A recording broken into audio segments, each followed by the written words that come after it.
Welcome to the Geek podcast, where back touchscreens are kind of a weird choice. I'm Void, and I'm here with my co-host Beej. Ooh, touch my back touchscreen.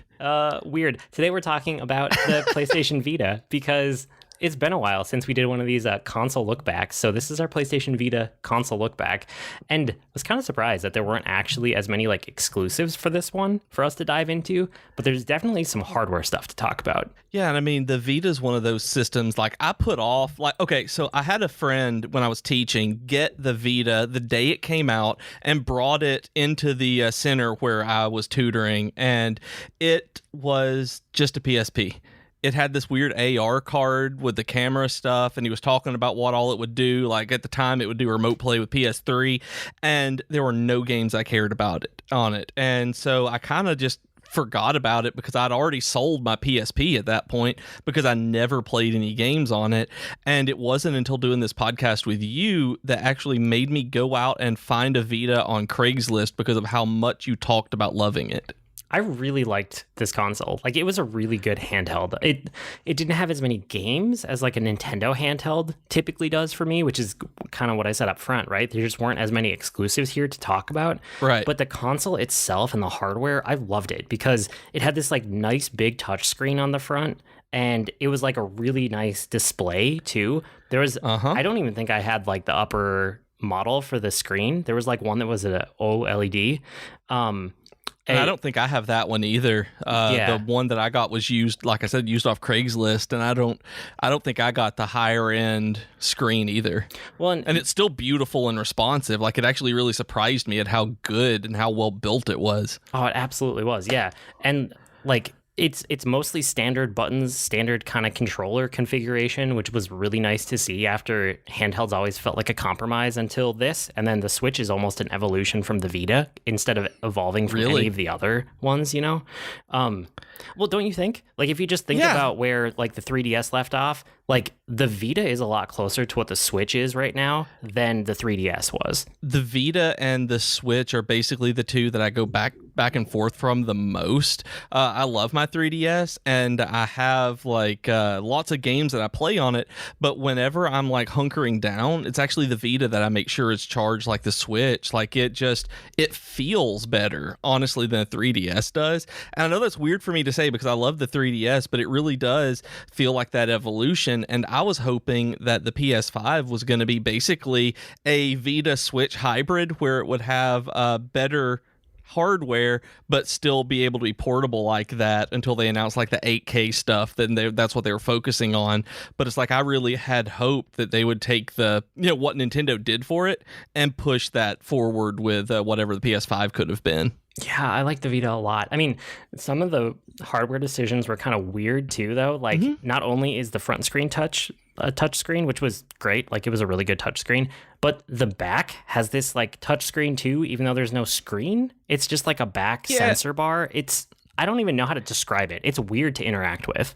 It's weird. Think about, it's glass, so it feels like glass. It's smooth, but think about the way that you interact with the PS4 controller with that little touchpad. Yeah. Only put it in an area that you can't see and interact with fingers that you never use when you're gaming, and that's what you have with it. And it's odd, and about the only thing I've ever had to use that for in a game was with remote play. It would be the L2 and R2 buttons because it only has single shoulder buttons, and a lot of the games make use of the different sides of the touchpad as the bottom triggers, which is really awkward. Well, remote play is a good call out here because remote play was one of the like unique things about this console.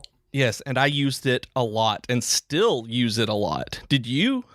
I did off and on for a while, but I don't think I used it nearly as much as you did. There was a while there where like most nights I would go to bed and I would play a little bit of Destiny. Like, I think the first Destiny, not even Destiny 2, was probably the first one. Because I'd pull it up on Vita and it had some pretty good controls and adaptions there. But I don't know, I got to the point where I wasn't using it a lot because my TV was easily accessible to just play on the consoles. Right. But you really liked it, right? I did. Like, I bought the Vita after I already had a PS4, but it actually does remote play and cross play with PS3 and PS4 because it came out kind of during that transition period. The PS3 remote play is garbage. I have not ever been able to get it to work. Nope, me either. I've tried and tried and tried. Now, I can get it to connect for backups. I can transfer data and do saves and stuff. That's fine because I can do it physically. But in terms of remote play, I couldn't do it. And you couldn't either? No, I never got the PS3 working for remote play. I only ever had it work on the PS4. PS4 was a dream. You click a couple of things and all of a sudden you have your PS4 screen being mirrored on your Vita. It was great. I mean, you obviously have like text problems because you're not going to be able to have a huge, HD TV screen on your Vita. But for the most part, I never had any issues. And because it was basically streaming over wireless, it didn't have to be the same wireless network, that you could actually do this from anywhere.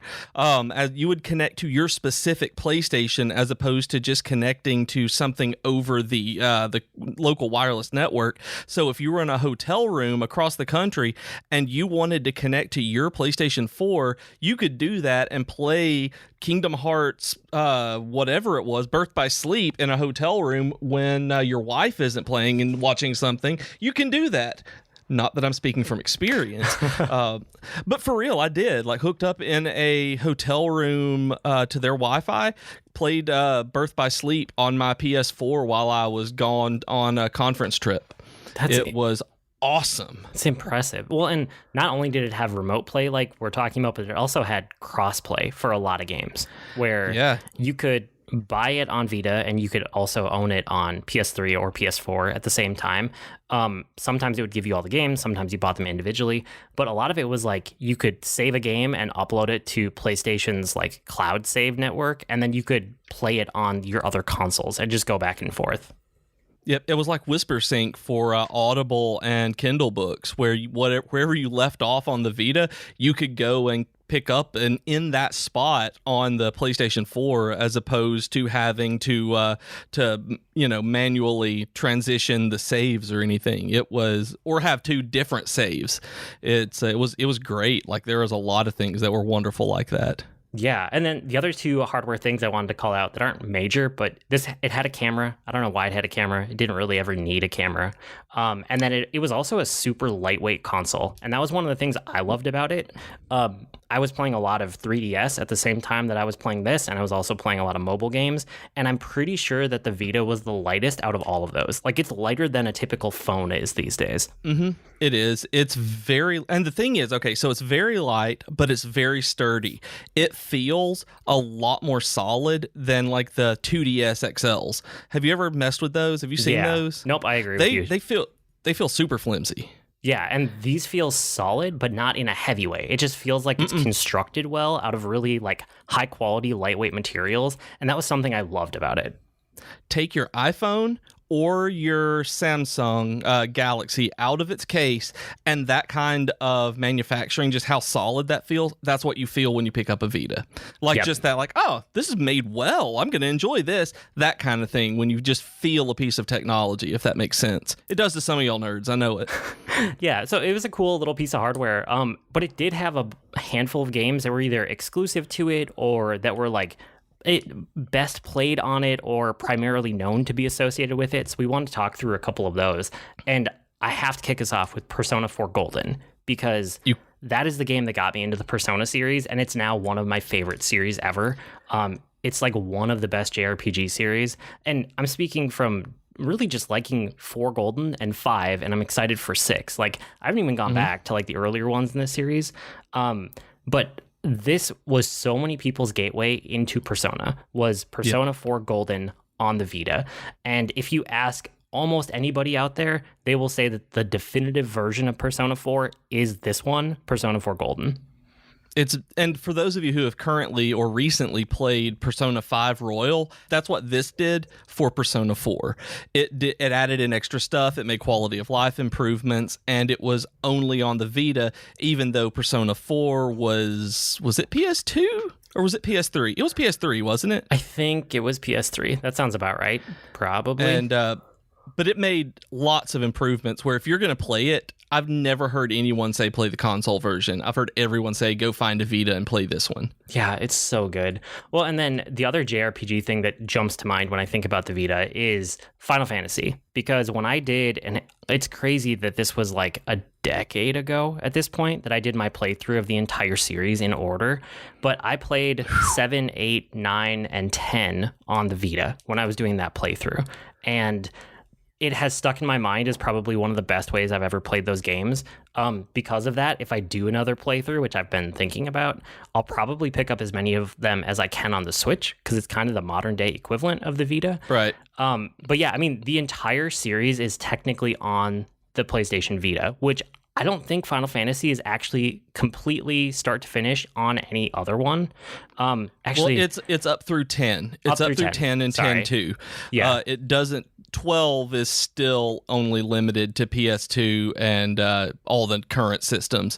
But up through 10.2, you can play all of them on Vita in one way or another.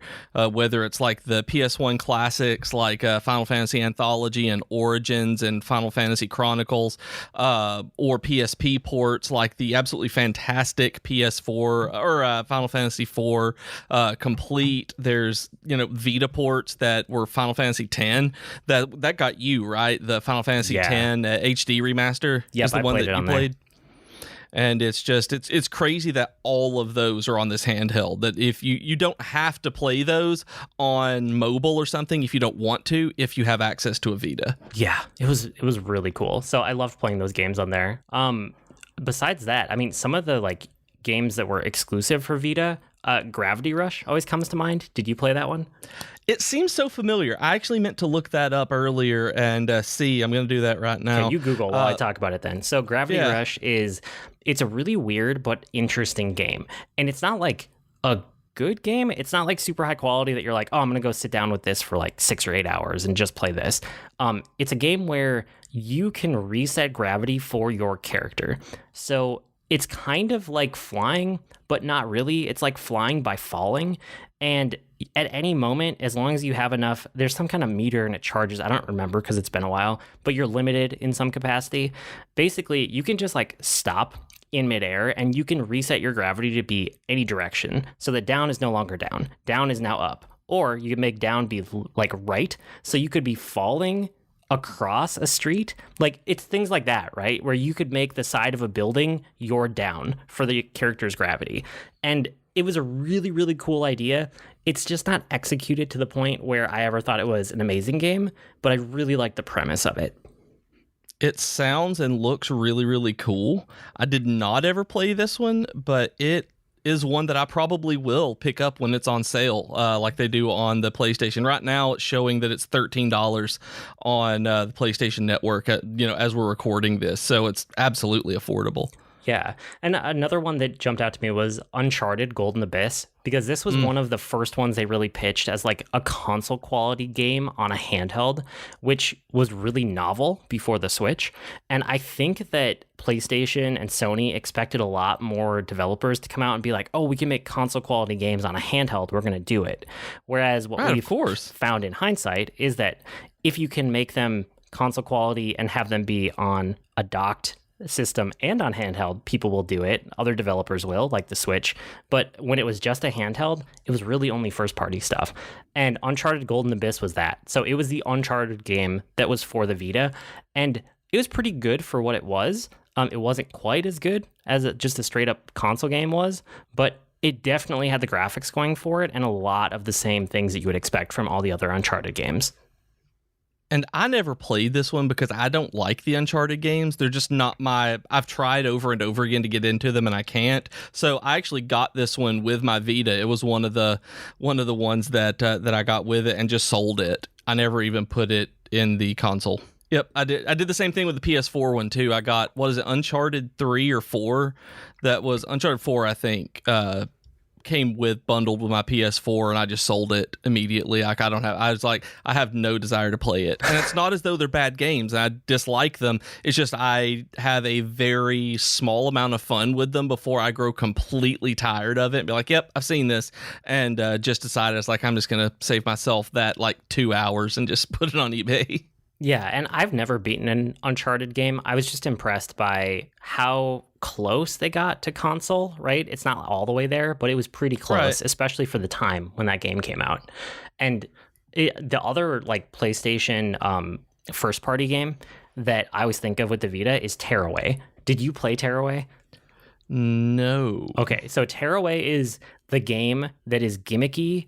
It's just it's super super gimmicky because it's trying to use every feature of the system, right?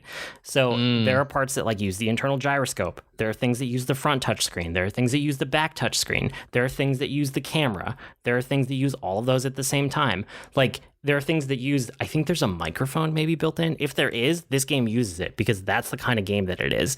So it's one of those first party games where they gave them the direction, go use literally everything in this to show it off. And that is Tearaway. And it's like a cartoony, it's kind of family friendly. It's not hard hitting at all. It's very approachable, but it's just gimmicky all the way through. There is both Gravity Rush and Tearaway have HD remasters on the PS4. If anyone wants to try those, and Tearaway Unfolded has a free demo. So if y'all would like to see how that is, if you don't have a demo or don't have a Vita, that's a way to check that out too. Cool. Well, and then I'm just looking these up on the PlayStation Network, as you say, if I don't know them. Yeah. So I can comment on them as we go through. But Gravity Rush Remastered looks really pretty. Well, the other couple games on here that we wanted to call out were mostly yours, and it was mostly RPGs, right? Yeah, this is a little RPG machine that could. That was what sold me on it, was when you and I had talked about earlier about the PS or Persona 4. I always want to say PS4 because of Persona 4. But when we had talked about Persona 4, and then a long time ago, way back early on in the podcast, we were talking about Cosmic Star Heroine, and I pre-ordered it while we were recording, and it turns out like the Vita version of it that I was looking forward to got really, really delayed. So I waited to play it because I got it on Steam and I got it on PS4 first, but I didn't want to play it on a big console. I wanted to play it handheld. It looked like a handheld game to me. And so I waited and played it first on Vita because I'd waited so long on it. And it was my first platinum on PSN that I did it on Vita. And it is my only platinum trophy on PSN is Wow. Cosmic Star Heroine. I just love that game, and on Vita it really just feels right. It was like $1.49 on Switch this week. Cosmic Star Heroine was, so I grabbed it just to support the developers. But if I do a playthrough again, it's going to be on the Switch because, like you said, it's the better Vita now. It got Tales of Hearts R. I love the Tales games. Yeah. This was a Vita exclusive that was kind of just this quirky fairy tale stylized Tales game. I mean, they're all stylized and they're all quirky, but this one was very Japanese. It was a remaster of maybe a PS2 game that never got localized, but this one got localized without the voices. This one still had Japanese dialogue, but it was an absolutely fantastic game that was Vita only. And then Trails in the Sky, like everybody's talking about Trails of Cold Steel 4 that's coming out soon. And the very first one, well, not the very first one in the series, but like Legend of Heroes Trails in the Sky is technically a PSP game, but the first two of them are available on PSP and Vita because Vita can play any of the PSP games that are available digitally that they had redone for like what was the PSP Go, I think. Yeah, something like that. Any of them that you could play on that, you can play on Vita, and the Trails games are some of those, and they are just insanely good. And that's one of the main things I've played on there is Trails in the Sky. Like the PS1 classics, it has all the old RPGs from the PS1, Legend of Dragoon, Xenogears, all of those, the Final Fantasies, Final Fantasy Tactics, all of that stuff was on there. But they all play slow like old PlayStation games do because they're just ports and not like remasters or anything. So you don't get the fast like speed ups and different things like that you do in the current remasters. So it's hard to recommend going back to those unless there's no other option for them, like Xenogears. And then just on the console itself, there are a lot of RPGs. Did you play a lot of just these specific PSP and PS Vita RPGs on there, or was it mostly just the stuff that you had mentioned? No, it was what I mentioned, and then, well, run through your list here, because like I recognize all of these, I just didn't play them on the Vita. Like Lunar, Silver Star Harmony came out, like, which is a remake. Well, I think it's a remake. It might be a retelling, I don't know, of Silver Star Story, which is one of the best PS1 games. Silver Star Story Complete is one of the best JRPGs I've ever played. Like the Disgaea series is on there, and I'm thinking like multiple entries are like 2, 3, and 4, maybe 1, 2, 3, and 4 are on the Vita. There are demos of them on there that you can play, which are super fun. Wild Arms XF is a strategy game in the series that was PSP exclusive, and it's really neat. The East Memories of Selketa, however that one is a Vita exclusive. As far as I know, that is one of the first ones to use the new combat system that East 7 did. East 7 is on there. Like they really went out of their way to put a bunch of just different RPGs on here when they were porting, kind of like they did with the 3DS and the DS back in the day. This is on PS3, so-and-so, and DS, and things like that. It was the Vita for RPGs. It was like, yeah, let's put all of these on there. Like, they're great. Like, you can pick up so many things like that. Well, and that's on top of PSP. The Final Fantasy ones that we already mentioned, 1 through 10. You can play all of them on here. And then the other thing that like I played a lot of there were lots of ports of indie games for the Vita. Mm-hmm. So a bunch, and I won't go into depth because all of these are on multiple platforms, but like Ollie Ollie, Rogue Legacy, Spelunky, Shovel Knight, Minecraft, Axiom Verge. Like there was just a ton of games that I remember playing, and I have really good memories of playing those on the Vita, even though they were on tons of systems. Yep, it was just one of those that when I saw it on Vita, like Axiom Verge or Forma 8 or something like that, I'll be like, yeah, I'm going to grab that too and play it just because it's a good system to play. One of the things that made me discontinue my PS Plus membership was when they removed Vita games from the free games every month. For a long time, they had PS3 and Vita games included in that, and they stopped doing it, and it became not nearly as worth it to me to drop the membership to play online because I wasn't doing a lot at the time, and I didn't have any Vita games coming in every month. Like there were still good games, and especially indie games like Burly Men at Sea and a few others that I'd been wanting to play that I could get on Vita and didn't have a chance to anymore, that I didn't want to necessarily pay for, but would have, kind of like Game Pass. As long as it's included in that fee, it's a value add, and I'll continue to do it because I want to support those developers. But when they took those out, it's like, man, only the PS4 games, these aren't nearly as good as what they were doing on PS3 and Vita. Yeah, I think Vita is, just to kind of like wrap it up here with the thought, is for me, it's probably the hardware that I like the most despite not having enough good software for it. And I think that's where I land with it because I absolutely loved the hardware of that system. I just wish there were more games that I had played on it and that there was more to enjoy on it.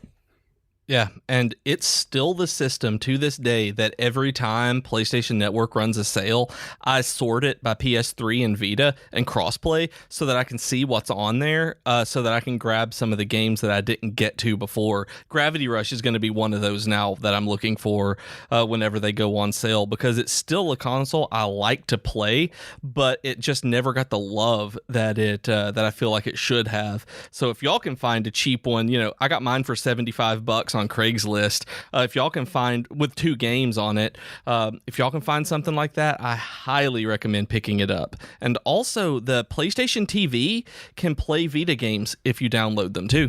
Oh, interesting. Yeah. So if y'all have one of those, you can play the digital PSP and PS Vita games that way on your TV. Cool.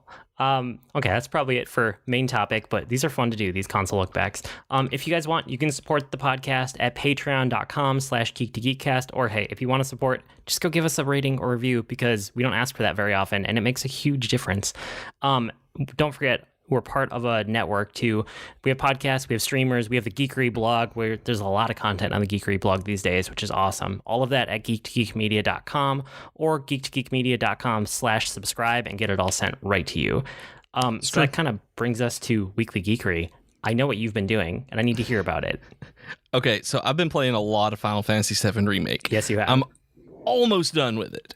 I'm in chapter 16 of 18 right now. Wow, I didn't know you were that far. Yes, I've played a lot of this game. I'm like 32 hours into it right now. It is really good. Like, the demo of the game is good, and, we talked about it. I was like, yeah, I'll get this sometime. I'm not, I'm not 100% sold that this is a day one purchase, but it's good. It's way better than I thought it would be. And the demo is by far the second worst part of that game. By far the second worst. The worst is the train graveyard, because that is a garbage area with garbage enemies that I wish they would have just taken out. But I hated it. But the rest of the game is a masterpiece. It's like I was wrong about this game so long ago that I'm very, very glad that I picked this up because I wanted something to play that wasn't Animal Crossing. And I wanted something that actually had a story in it. That was what I was looking for, was kind of an action RPG with an engaging story. And I knew this was going to be the one that it was, because it was going to be Trials of Mana, which I bought. Went through the demo and I ended up buying because it's a really fun game, but the story is not there. Like, the story is just set piece to get through with playing the fun combat. The remake is just astonishing, though, and I don't really like Final Fantasy VII. Like, it is definitely... Well, I don't like Final Fantasy VII as much as anyone else. Most of the other people do. It is an artifact of the time for me. I got it on release day. I'd been looking forward to it, and I'm like... It's mid-tier to me.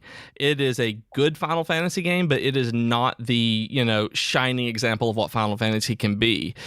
So I was kind of not knowing what to expect about 7 Remake, and it's glorious. Like, this game has made both me and my wife care about things. Like, she would walk into the room, and this is a mild spoiler, but I don't think it's anything bad because it's like within the first hour of the normal game. She just walked in and was like, did they ever find Wedge? And I was just like, and but because she would ask me, like, who's this and who's that, like, as she's been sitting playing Animal Crossing or doing something else, she's been paying attention to this, and like, she looked at it first like, is that Cloud? And I'm like, yes, it is. How do you know that that's Cloud? And it was because she's not a Final Fantasy player. That's why. Like, she does not do RPGs, and she knew him from Kingdom Hearts. And I was like, okay, gotcha. I was like, but she was like, why would I not know? And I'm like, because you don't play these games. These are not your kinds of games. But she's really enjoyed it. I love that Cloud is a jerk. He is not friendly, and all of his friends call him out on it all the time. They're like, dude, he says something, and they're like, dude, be nicer to people. And I just love it that everyone does it to him. What did you think about Johnny when you played through it? He was okay. He was fine. Oh, Johnny's my best boy. I love him. I love Johnny so much, and I don't know why. Like, I latched onto him. Like, they made this world, like you said before, a fully realized city, and it really does feel like that. So I decided that I liked this enough that I knew I was going to get to the end of it. And even though I know how it ends and kind of where it ends, I knew that I wanted to play the original and go through the rest of that story. So I started playing Final Fantasy VII on the Switch. I'd bought a cart from PlayAsia a while back that has 7 and 8 remaster on them on the same cartridge, and it was I think an Asian release, and so I grabbed it and put it in, and so I started the regular Final Fantasy VII, and it makes me feel so weird to play the old one and the new one concurrently, because the old one is so bad in comparison. And I say bad in not the not in a gameplay way, or not that I'm not enjoying it. It's just that I wonder now how that story made sense with what they tell you in the original. Like, it took me like an hour maybe to get where I was in 30 hours in the remake. Yeah. And like the extra level of detail in there makes all of this make sense. It adds emotional drama to it. It makes you feel for all of these characters. And playing the original is like with the very minimal dialogue and things like that are going on. I never felt any kind of connection to all of the stuff that was going on in Midgar with the collapse and how Shinra was controlling things. It's definitely interesting to see how even in text-based RPGs like that, I don't even know what to say, dialogue-based RPGs that don't use voice acting, how they've changed and become better at storytelling over the years. For sure. No, I like that game a lot too. Maybe what we do is a spoiler cast, since we've given our impressions of the overall game without being spoilery. We could probably just do like, a main topic that wouldn't be super long on just the spoilers. So maybe we'll do that next week or the week after. I'm excited about this one because of how I know how it ends. And I'm looking forward to it. And honestly, I'm glad that I know how it ends, because you and I went into this with two completely different mindsets. You went in and you wanted to experience this straight up, and you didn't know any spoilers, right? You didn't know anything about how it went. Nope. I didn't care enough to not be spoiled, so I wanted to know why everyone was reacting the way that they were to the game initially, good and bad. And so I just found out the spoilers. We had talked about it maybe on air a couple of weeks ago. I don't remember if it was just us or if it was on air, but I am glad that I knew the spoilers for the end of the game, because for me, it's made the rest of the game a lot more cohesive, that you only get during a replay. And so I'm getting to experience it knowing the reasons behind things, but not necessarily knowing what comes up, because it's been 23 years since I played it. Yeah, there's one spoiler that I told you after you told me that I could tell you, and I wish I knew it before I started the game. There's one key thing that I wish I had known before I started. But yeah, that's us talking around spoilers. So we'll do that as a separate topic in an episode. But other than that, that's what I've been doing. That's great. Obviously I've done things other than that, but Animal Crossing is still fun. But right now, honestly, I get up in the morning and instead of checking on my flowers, I get on because I want to see what's going on with Avalanche. Cool. That's good. I've been playing more Hitman 2, which I talked about a little bit the other week, but I beat everything in the finish line for the Miami mission. Well, everything that I care about. And because this game has been out for a while now, Miami is like a location, and then within it, there's like the finish line, which is the main mission from the original story, like the main game, right? Okay. They have a whole secondary mission that's like totally separate or something. I don't know. I haven't played it yet. But it's like a different target and like different things happen, but it's using the same location again. So I didn't do any of that because I was like, I'm going to focus on one thing. And I also didn't do any of the escalation missions or any of the like one-off thing. Like there's so much content in this game, it's ridiculous. So what I did was I drilled down into one mission on a level that I was enjoying, and I did like all of the individual achievements, challenges, whatever they're called within the game. And it's really interesting how they're broken down into different like subcategories. So I want to talk about that really quick anyway. Okay. There's this set that's guided, right? And if you have this guided set, it's literally has like giant waypoint indicators. It has target indicators. It has tons of stuff on like the HUD that just make it easy, right, to know what to do and where to go. And the whole time it has your handler in your earpiece, like your hidden earpiece, telling you what to do every step along the way. So like these are where you're starting, right? When you want to just learn a level and learn some of the basics and kind of get your head around what's going on and what your options are and what your opportunities even are to start messing with things, you do these guided missions. And you only really need to do one for each target in the level, but they give you like 3 or 4 for each target. So I think there's 6 or 7 of these in the finish line, and there's 2 targets in that level. So there's like 3 or 4 per each target. So that's usually where you start. And then there's this whole other set of challenges that's called like discovery, where you have to discover everything in the level. And you do that basically by like finding every area of the map or every point of interest on the map. And then the next step after that, so like every map might have like 50 like named areas that have like a waypoint, like, hey, you haven't actually been here yet, you should go check it out, which is interesting. Okay. And after that, then there are feats. And feats are things that teach you about interacting with the level, but don't necessarily like kill someone or assassinate them or do anything major. But if you do these feats, you will learn the level really well, right? So an example here would be like breaking a fish tank. That was something in the level that I just played, where if you hit a fish tank with certain weapons or if you shoot it or whatever, water will start spilling out and then the fish tank will break. And then so one of the feats is like break a fish tank onto somebody. So you do that and you see that it'll like knock that person over. You're like, oh, okay, I can use that later if you want to. And then it'll have assassinations. And if you're doing the feats too, the feats and assassinations, you'll start to see like, oh, well, now that I know where this location is and I know how to do this feat around the fish tanks, then you get a mission that's like knock somebody out with a fish. And you're like, wait, what?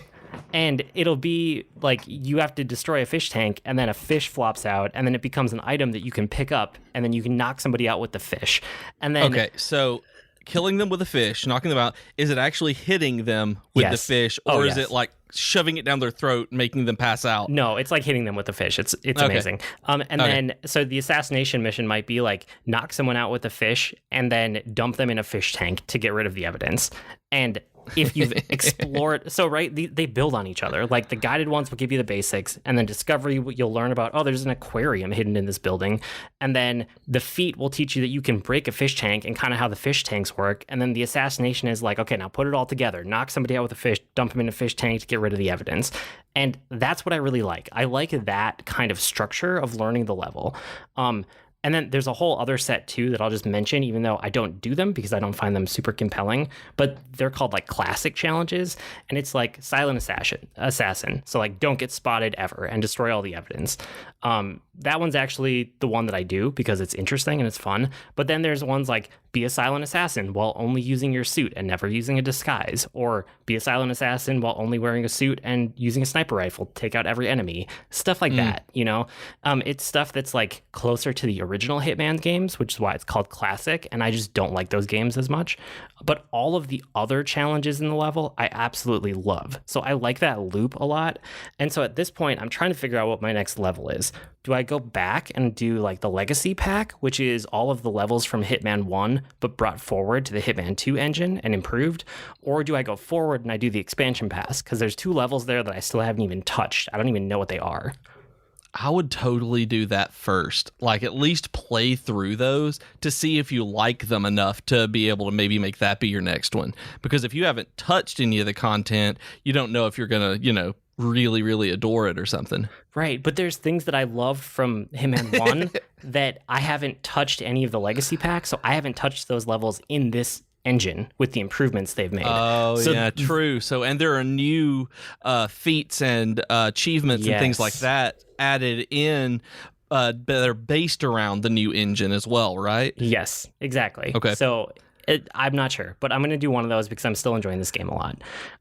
So that was a bunch of my last week or two. The other thing that I did, which I mentioned on the solo episode I did last week, was I've been reading Comixology Unlimited, which, do you know what that is, right? Yeah. Oh, yeah. Okay. So it's kind of a weird mix of content because they're not Marvel, they're not DC, and they don't own Image. So like they don't have any of the major label imprints. So there's a lot of like volume 1 of comics, but then you still have to pay if you want later ones. So even though you have this subscription, it's not getting you as much as you would from like a Marvel Unlimited or whatever DC's one is that I can never remember. And isn't it DC Universe? Something like that. But you can tell they're trying to build up their own unique exclusive comics too. They just haven't had enough time to get a big backlog yet. Right. So I'm actually done with Comixology Unlimited. There's like a 30-day or a 60-day free trial that I signed up for, and I used probably 20 days of it. And I'm kind of like, okay, I got my fill. So I went in and canceled it. But the one thing that I took away from it that I absolutely loved and I'm hooked on now is Giant Days. And Giant Days is just such a really good comic series. It's this slice of life of college-age girls in the UK. And I don't know why it's as compelling as it is, but it is. It's really good. So I was reading through the full run on Comixology Unlimited, and then I realized they didn't have the full run. They only went through volume 8. And so now I would need to do volume 9, 10, 11, 12, and I think 13 is the very last one, but 13's not out yet. But the whole run is like in the process of wrapping up. It either finished within the last month or it's finishing within the next month. So I might just drag my feet until it's all done and then buy them all and then just binge the rest. Yeah, that would actually be what I do if I knew it was coming to a close. That if it was just yet another volume of it, I'd probably grab the ones that are out now, read it, and then when the other one dropped, grab it too. Just kind of like normal reading habits. But if it's the last one for sure, like then you have to wait extra, and it's like, but I know the ending is coming, and so it's just a weird mental thing for me when that kind of thing happens. So I'd totally wait.